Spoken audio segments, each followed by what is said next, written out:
وَإِذَا أَخَذَ اللَّهُ مِيثَاقَ الَّذِينَ، یاد کرنے کا ہے جب لیا تھا اللہ نے پختہ وعدہ ان لوگوں سے، اوتوا الکتاب، جن کو کتاب دی گئی تھی، او کتابیں پڑھنے والوں، او قرآن و سنت کے دعوے داروں، وعدہ تم سے لیا گیا، لَتُبَيِّنُنَّهُ لِلنَّاسِ، کہ کتاب کو بیان کرنا ہے لوگوں کو، اللہ کا شکر ہے، خدا کا احسان ہے، اللہ تعالیٰ نے قرآن مجید پڑھانے کی توفیق عطا فرمائی۔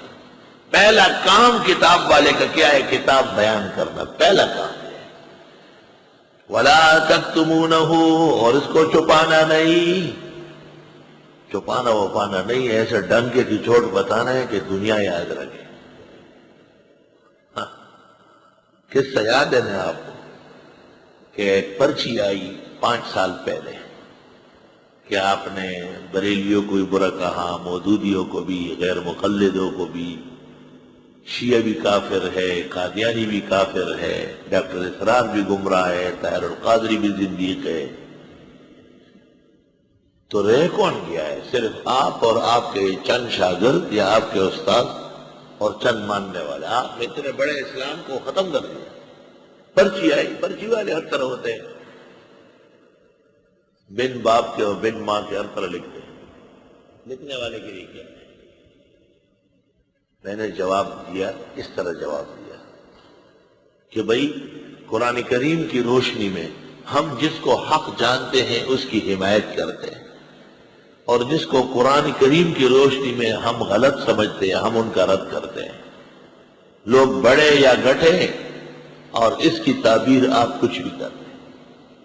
لازمی بات ہے، جو میرے اساتذہ اور مشائخ ہیں وہ اس عقیدے کے تھے، آپ کہتے ہیں بس وہ رہ گئے۔ جو مجھ سے پڑھنے آئے ہیں وہ اس عقیدے کو مانتے ہیں، آپ کہتے ہیں بس یہی لوگ رہ گئے۔ لیکن میں تھوڑا سا افسردہ ہو گیا، دل میں خفا ہوا کہ مسجد کا ماحول ہے، قرآن کا درس ہے، زیادتی تو نہیں ہوتی۔ آپ ہوتے واپس جلدی باندھ جاتے۔ درس ختم ہوا 1 بجے کے قریب، اور میں ذرا تھوڑا سا تھکا ہوا۔ بعض اوقات آدمی پر سوال جواب کا بھی اثر ہوتا ہے۔ سوال مجھے وزنی لگا اور اپنا جواب مجھے اس کے سامنے کمزور لگا۔ احساس اس بات کا تھا کہ حدود کا لحاظ ضروری ہے، وہ کمزور نہ ہو جائے۔ بس جیسے ہی میں کمرے میں پہنچا، خدمت والا طالب علم بتا رہا تھا کہ ابھی میں نے قرآن مجید اور کتابیں رکھی نہیں تھی کہ بس آپ یکدم سو گئے، سر تکیے پہ رکھ کے اور سو گئے۔ میں جلدی باہر نکلا دروازہ بڑھا کے، پھر مولانا صاحب تو فوراً ہی سو گئے۔ خیر 1:25 پر، جبکہ 1:30 پر اذان ہونے والی تھی ظہر کی، میں نے خواب دیکھا۔ یہ متصل میدان ادھر ندی تک پھیلا ہوا ہے، اور اس کے درمیان میں ایک بیری کا درخت ہے، بہت خوبصورت لمبا، اور اس کی شاخ اتنی بڑی ہے پورے گلشن پر اس کا چھاؤ ہے، اور اس کے نیچے ایک بزرگ ہستی کھڑی ہے، بہت خوبصورت سفید لباس، سفید بڑا پنگڑ اور بڑا لمبا ڈنڈا ہاتھ میں، درخت کے نیچے ٹہل رہا ہے۔ میں اس گیٹ سے نکل کے ان کی طرف دیکھتا ہوں تو ایک آدمی مجھے کہتا ہے یہ آپ کا انتظار کر رہا ہے۔ میں نے کہا کون؟ کہا ابراہیم علیہ السلام۔ میں نے کہا اچھا۔ بس یہ سنتے ہی میں حضرت کی طرف دوڑا۔ جب وہاں پہنچا، السلام علیکم، یہ ہمت نہیں تھی کہ آگے بڑھو اور ہاتھ ملاؤ۔ میں نے السلام علیکم کیا، وعلیکم السلام۔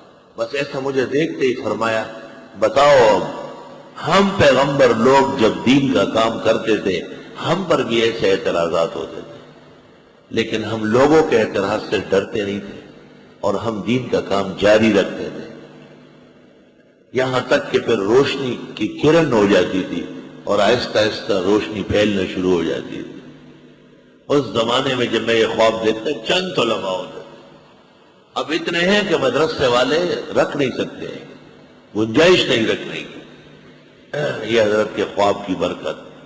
فرمایا اگر ہمارے ساتھ رہنا چاہتے ہو تو یہی درس ہوگا اور تم ہو، اور اگر تم نے تبدیلی کی ہمارے ساتھ نہیں رہ سکتے۔